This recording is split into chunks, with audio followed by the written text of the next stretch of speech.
বিশেষ দক্ষতা মূল্যায়ন পরীক্ষার নামে ইসলামী ব্যাংকের চট্টগ্রাম অঞ্চলের ২০১৭ সাল এবং তারপরে নিয়োগপ্রাপ্ত প্রায় ৫,৫০০ কর্মীকে ছাঁটাইয়ের পরিকল্পনা চলছে বলে অভিযোগ তুলেছেন কর্মকর্তাদের একাংশ।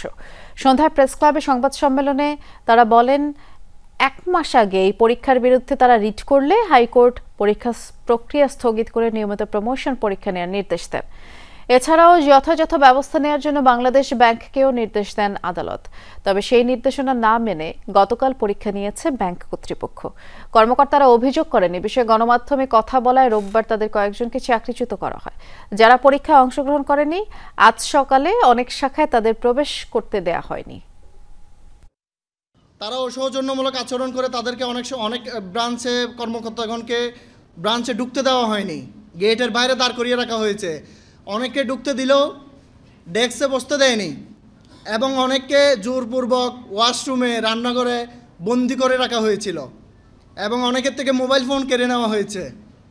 শুধু তাই নয়, অনেক ক্ষেত্রে তারা অকথ্য ভাষায় গালিগালাজও শুরু করেছে।